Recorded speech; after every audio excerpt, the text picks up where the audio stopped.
घोटाला, भारतीय जनता पार्टी ने पिछले 4 साल से इस शब्द का भारतीय राजनीति में खूब इस्तेमाल किया। आज उसमें जो आदेश आया उस पर अभी चर्चा करेंगे। न्यायालय ने, हमारे जस्टिस सिस्टम ने इसमें एक बहुत ऐतिहासिक फैसला दिया है।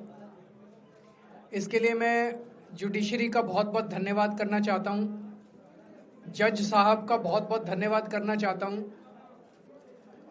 आज के इस माहौल में जब सारी संस्थाओं को, सारे अथॉरिटीज को डराया जा रहा है, धमकाया जा रहा है, ऐसे में इतना बड़ा न्याय करने के लिए जज साहब ने वाकई बहुत हिम्मत दिखाई है। मैं उन सभी वकील भाइयों का धन्यवाद करना चाहता हूं जिन्होंने एक एक कदम हम लोगों का साथ दिया, हमारी ये लड़ाई न्यायालय में लड़ी। मैं खासकर नाम लेना चाहता हूं, अभिषेक मनु सिंघवी साहब का धन्यवाद करता हूं, हरिहरन साहब का धन्यवाद करता हूं, रिबेका मैडम का धन्यवाद करता हूं, विक्रम चौधरी जी का, दयान कृष्णन जी का, रमेश गुप्ता जी का, शादान का, मोहित माथुर जी का, विवेक जैन, रजत, मोहम्मद इरशाद, करण, मुदित जैन, और भी कई नाम है, अगर मेरे से कुछ रह गए हो। बहुत सारे वकीलों ने हमारा साथ दिया, और उन सारे देश भर के लोगों का जिन्होंने पिछले 4 साल से जिस तरह से हमारे ऊपर अत्याचार किया जा रहा था, इतने कठिन समय में हम लोगों का साथ दिया, उनका धन्यवाद करना चाहता हूं। आप जान रहे हैं कि किस तरह से पिछले 4 साल से ईडी को, सीबीआई को, सारी संस्थाओं को इस्तेमाल करके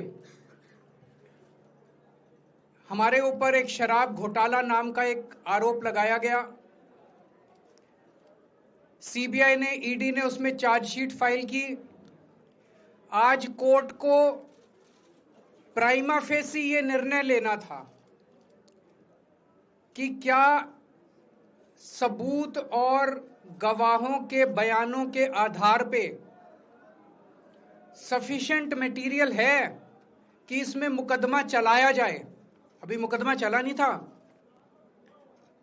कोर्ट को यह निर्णय लेना था कि क्या मुकदमा चलाने लायक सफिशिएंट मटेरियल है, और कोर्ट ने लगभग 600 पेज के आदेश में सारे सबूतों और सारे गवाहों को मद्देनजर रखते हुए ये कहा है कि इतना भी सबूत नहीं है, इतने भी गवाहों के बयान नहीं है, एक निक्का सा भी सबूत नहीं है कि इसमें मुकदमा तक चलाया जा सके।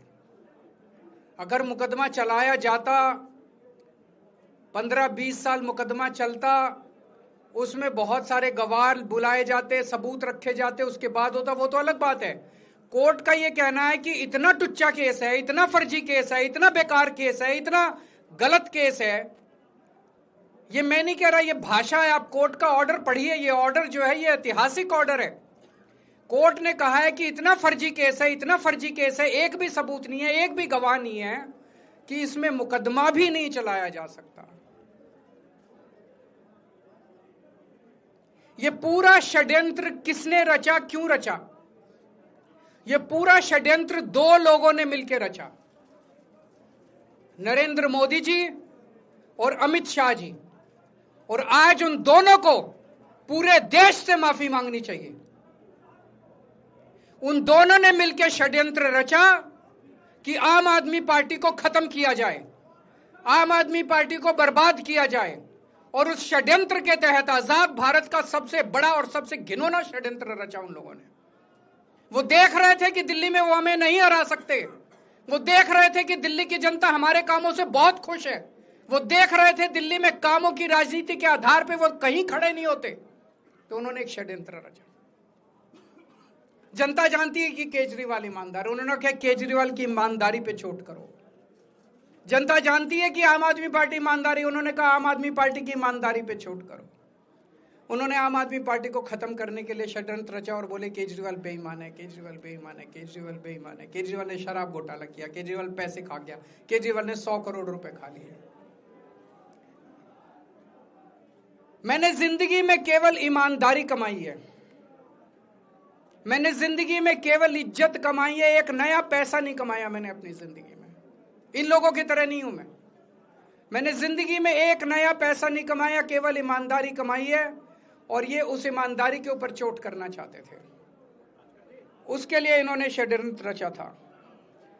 आज कोर्ट के ऑर्डर के बाद यह साबित हो गया देश के सामने, केजरीवाल कट्टर ईमानदार है, मनीष सिसोदिया कट्टर ईमानदार है, संजय सिंह कट्टर ईमानदार है, दुर्गेश कट्टर ईमानदार है, आम आदमी पार्टी कट्टर ईमानदारी है। हम नहीं कह रही है, कोर्ट ने सारे देश के सामने बोला है।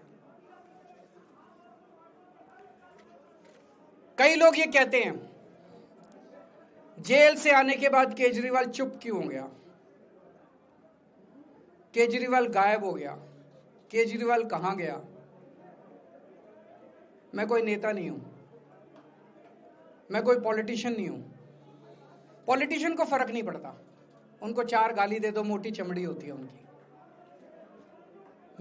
मैंने जिंदगी में केवल ईमानदारी कमाई है। मेरे को जब कोई बेईमान बोलता है मुझे फर्क पड़ता है। मेरे को जब जेल भेजा जाता है, मेरे परिवार के ऊपर ताने मारे जाते हैं, मेरे को फर्क पड़ता है। केजरीवाल को फर्क पड़ता है। इसलिए मैंने तय किया था कि जब सारे देश के सामने मैं निर्दोष साबित हो जाऊंगा, तब तक मैं चुप रहूंगा। आज मेरे दिल से बहुत बड़ा बोझ उतर गया। मैं मोदी जी को कहना चाहता हूं, मोदी जी, आपने हमारे ऊपर इतने केस कर लिए, आपने ईडी छोड़ दी, आपने सीबीआई छोड़ दिया, आपने पुलिस छोड़ दिया, आपने इनकम टैक्स छोड़ दिया हमारे पीछे, आपने जेल भेज दिया हमारे 5 सबसे बड़े नेताओं को। आम आदमी पर एक समय ऐसा था जब आम आदमी पार्टी के सबसे टॉप के 5 नेता जेल में थे एक साथ। उसके बाद भी केजरीवाल का कुछ नहीं बिगाड़ सके। अब तो एक ही तरीका बचा है मोदी जी केजरीवाल से निपटने का, केजरीवाल का कत्ल करवाना पड़ेगा, केजरीवाल की हत्या करवानी पड़ेगी। उसके अलावा अब केजरीवाल आपसे संभलने वाला नहीं है। अब आपके बस का नहीं है केजरीवाल, आपने सब कुछ करके देख लिया, अब केजरीवाल का कत्ल ही करवाना पड़ेगा। और एक तरीका है, मैं पहले भी बोल चुका, लेकिन वो मोदी जी के बस का नहीं है। मैंने 500 स्कूल बनवाए दिल्ली में, आप 5000 स्कूल बनाओ। मैंने दिल्ली की सड़कें अच्छी करी, आप पूरे देश की सड़कें ठीक कर दो, देखो केजरीवाल को कोई पूछेगा ही नहीं।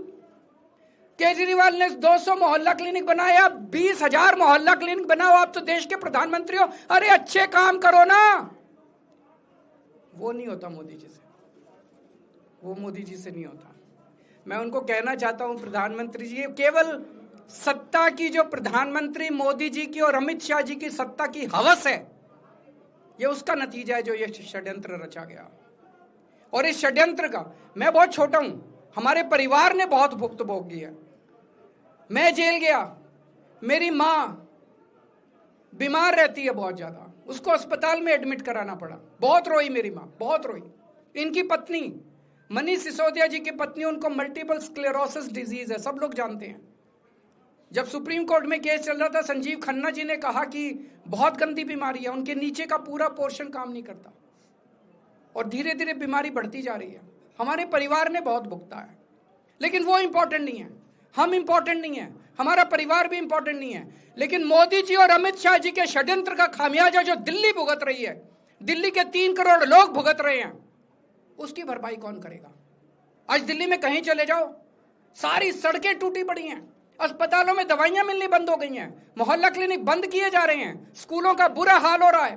पूरे दिल्ली में पोल्यूशन इतना ज्यादा कभी दिल्ली की जनता ने नहीं देखा था। यमुना का बहुत बुरा हाल हो गया है। एक चीज बता जो तो दिल्ली में इन्होंने ठीक करी हो, पूरी दिल्ली का बेड़ा गर्क कर दिया। सबसे बड़ा खामियाजा मोदी जी और अमित शाह जी की सत्ता की हवस, उसका सबसे बड़ा खामियाजा दिल्ली के 3 करोड़ लोगों ने भुगता है। दिल्ली के लोगों से जाके पूछो।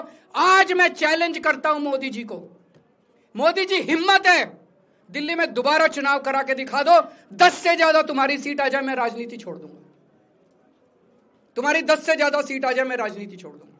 दिल्ली की जनता त्रस्त हो चुकी है तुम लोगों से।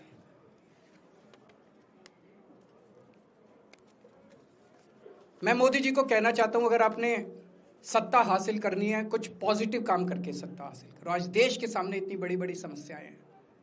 आज देश का युवा दुखी है, देश का व्यापारी दुखी है, देश का उद्योगपति दुखी है। आज अमेरिका हमें आंखें दिखा रहा है। मोदी जी की हिम्मत नहीं है जो ट्रंप के खिलाफ एक शब्द बोल दें। ट्रंप के खिलाफ रोज ट्रंप गालियां देता है मोदी जी को, रोज ट्रंप गालियां देता है भारत को, रोज ट्रंप गालियां देता है हमारे देश को।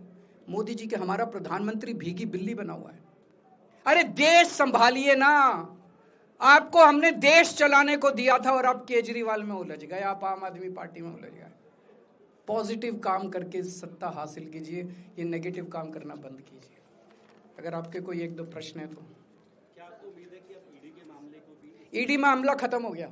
सीबीआई के मामले के बेस पे ईडी था, वो अब फॉर्मेलिटी बची है। हम अगले हफ्ते एप्लीकेशन डालेंगे, ईडी का मामला खत्म हो जाएगा। कांग्रेस कह रही है कि ये बीजेपी ने जो है कांग्रेस को नुकसान पहुंचाने के लिए आपको जो है राहत दिलवा दी है। मैं आपसे पूछना चाहता हूं, केजरीवाल जेल गया, रॉबर्ट वाड्रा जेल गया, संजय सिंह जेल गया, क्या राहुल गांधी जेल गया? मनीष सिसोदिया जेल गया, सोनिया गांधी जी जेल गई? किस मुंह से बात करते हैं? शर्म नहीं आती कांग्रेसियों को? ले जाए, ले जाए, वो तो ले जाए, उनका हक है। सुप्रीम कोर्ट भी जाएंगे, हाई कोर्ट भी जाएंगे। जैसे निचली कोर्ट में न्याय हुआ ऐसे ऊपरी कोर्ट में भी न्याय हुआ। जब कोई सबूत है ही नहीं, जब कोई गवाह है ही नहीं, तो ऊपर के कोर्ट में भी कहां से लाएंगे सबूत, कहां से लाएंगे गवाह? आज कोई छोटा मोटा उन्होंने डिस्चार्ज कर दिया है हमें, उन्होंने कहा कोई आरोप ही नहीं बनता। इसके अलावा जो इन्वेस्टिगेटिंग ऑफिसर सीबीआई के ऊपर उन्होंने, कोर्ट ने टिप्पणी की है कि सीबीआई अपने दोषी अधिकारियों के खिलाफ डिसिप्लिनरी एक्शन, कभी ऐसा ऑर्डर देखा है? इसका मतलब कितना फर्जी मुकदमा था कि सीबीआई के अफसरों के खिलाफ डिसिप्लिनरी एक्शन लिया जाएगा। आप कुछ कहना चाहते हैं? सर बीजेपी के आपके